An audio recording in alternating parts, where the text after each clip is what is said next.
tino nei tai au lo to wala wina avea ma e la to e tau longo e le pa ia ma le maulunga sa moe o tulanga whalupe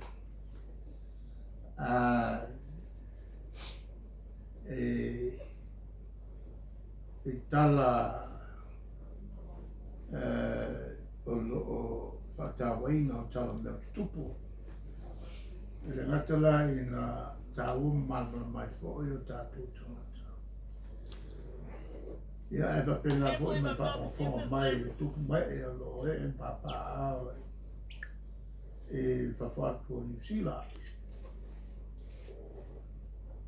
O le wha a matatu la o tautalanga e vai ma te tele lua ia sa o vai o whasanlau mai le observer o le meta o le vangoboa o le saunanga whime mai tai palemia e le stasi foi o mafutanga fasino le whataua security po o le puipuinga lea o le o atunu o le Pasifika a Whim Samoa mai so se tu ai ngā o se whainga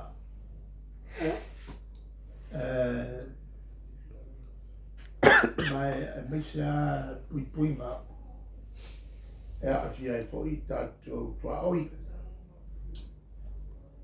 tau tele le saunanga le alpalemia mo Samoa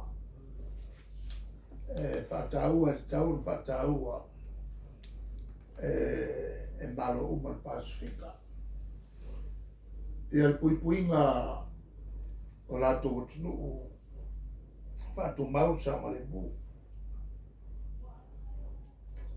mai o lo tāua i le saunanga a le fionga ni palemia ia marienga fai whatasi e malo uma o le Pasifika sa whaia e le fontanga e le Matuteini e Nauru na saini ai le Po Declaration POE whataulava i le tulanga leo le Samalevu mai te leo wala e ono a fia i Samalevu o Samoa tangata e uwhale mai tono o tātou tunu ia mai se fōi ni vaa e o mai i tono o Samoa e le Sokia Lale na tau te rea la tau wal puipuinga o atunu mai a la tau e whatupu whale lave pe au mai fōi ni a penga e tono le atunu e oso whai ai ia leo leo e o tue whale lave i a la tau whatoanga o whara au whasaina pe Marwana o le tawala na le saunanga le fionga i palemia e te tau le tātou tunu e mese i ali impopule o la lala i tua e mata i tūle lei i ni vaa e a whea po vaa whai la po a e a whea ni tua vaveli poti i leo vaveli poti i leo mai o le tau o le tulanga lea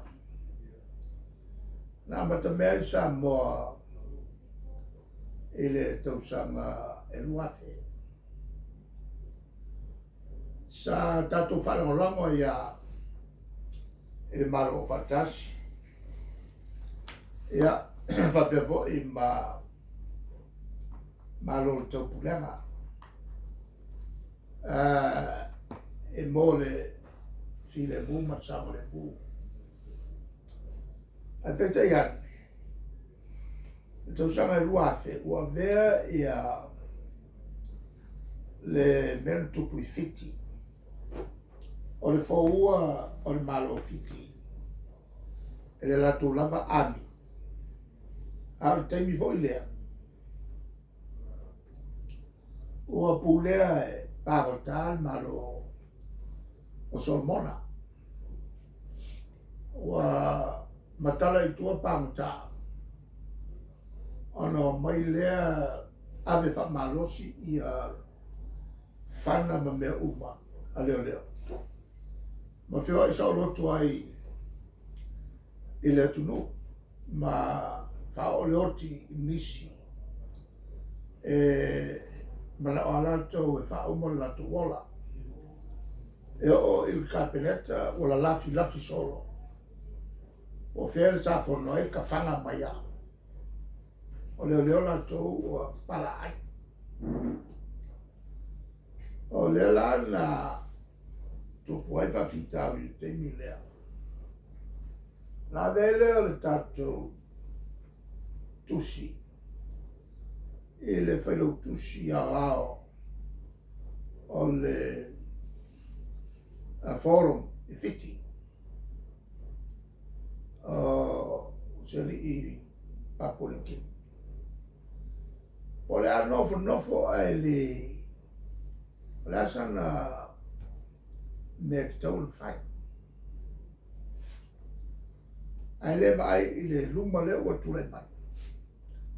O le kupu i a whalewelawe nei. I ona luma whale. A la e kau whale o lango. I le whale kusi au au. O McKinnon i le teimini na o le Manyusila. E tau lele ma mau mai o i Peltania o iang nasa whailo tusi au au. Po Secretary General o Malo o Taupura. E tau where lei mai e tau ai po le ale fo e fo ai i a whawhitau ia. O inale ana fuai tato walau. E le whailo tusi au au. Le o pulea le ofisa. O tai o malo le Pasifika i Suva. O ran tali mai atea. E le taimi lea.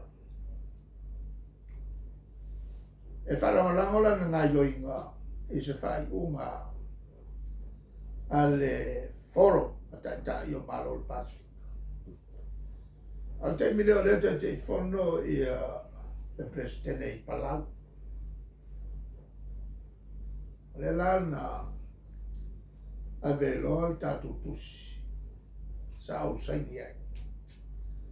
Il presidente tau na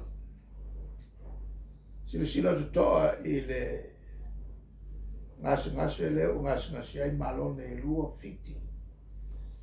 A pena hui Solomona.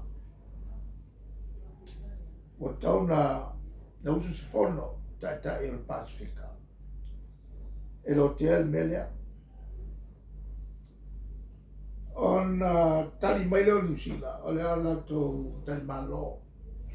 Ta ua manatu na watu Samoa. Peta ian, ura la te le aso e whono ai. Ai toi longo mai tato el malo New Zealand. A pia tali malo tato, o tato na matamea. Ma le sui mea. Ua iloa New Zealand le savali telea. A tangata fiti ma tangata intia New Zealand. Ma tangata New Zealand. E whatau te. I le e se sui e sau mai fiti. Ono le mele o tupu fiti. O le telefo ila o ngai o inga e o fai fiti o le aiso na malo. O pule fa vai nga au ai ngai tonua. Fa sa tau i tangata intia. O le lau o built up ai le opposition le ina ua le a fo sa fa te ia o le a fai. Ona o fa lau i loa le fa tatai o le ausu i Pacific o le ausu i New Zealand. La na toi va lau mai New Zealand au toi na yaso. Tali malo ai lo tatou. Sa fai il falo ekis. Ma tu lai mai ai loa se fai uma. Ua te tau ona tilo le Pasifika. Ia fofoa e atunu o le Pasifika o latou whawhitau le tu lai mai. Wa fia ai le pui ngā sama le mo. Pea le mawhai e se atunu o le whai. Tau le mawhawhai atunu o le Pasifika. Ai so ia to e mawhawhau whanau lango. Ele malo o fatasi umile te imi o tau fatali. Ele ngata i lea o le tele o isi au fai tonu. I le tonu o le malo o fatasi e toso e se mta au po onga. E lea na fai ai lole fono pe ama le lua masina mulmuli ane ai, a mātou. Usu ero i Kiripati. O nana i Kiripati lea na osi ele whea ngaina. Mo se ua teimi. E talia ele whautuanga lea, o ani whale tonu, tula mai tonu le Pasifika. Tāmo fia loe malo le Pasifika. Lea la na mulmuri ane. O ina tonua. Na whaamai e loa ia vai ngā au. Ia na uina Solomona. Na oi matatu leo. Mol pui ngā Solomona. O leo atu i nei. O fisfita na ane tonga whapefo i mawhiti. Ia, maisi fo i ma New Zealand, Australia. Lea la na a matairo na ne. Ia on fatu mo meo whainga. Whaitu langi a fia i malo umal Pasifika. Mo le puipuinga. E na ua whaiwiru ia le toi awino ni. Leo man fita. I Solomona o tulai mai le lato malo. O toe malosi le malo o le leifo i ma malosi i a pulenga le leo. E le an whamutaino. Ma al fono na whaia i nau. Le ala na toe whaia i loa le tenenga leo le Bold Declaration. Le la sa no ia si me ma o fa lo tele atu la awa si atu no fa lo tele e a fia e male leo in no sami ma pui ngalo tele oni tangata soltu la fono e mai tono Pasifika le la e saunele e sau nel newspaper taia. E mau te whamalofo i Palmira i ni langolangoina whawau. O le nā fo i whainga whawai sa amata mea ino tātou malo. Ia marsoso an tere tau tope le masaa mai a Australia ma New Zealand. E whaatino ai le security na. Iai ma le vaenga na tau mai iai fo i ripoti. Ale committee fo i leo o whenga palota. Le fo ina sau u mai lungole. Whasalau mo mai lungole. O le website le al fast. I contents. Ele tuta wana o mai. Le committee fatta wa mene o palota. Ma le tilo tutoi o wala. Ta ofi e whanga se o le media. Ele tulanga o le aven whakatalanga tau whaleanga. Tau whase ma le whakatalanga whatupu e vesi. Whafe ino a i o tangata. Tau o fwoi nā le vaenga le nā. Le ana mai tau nei.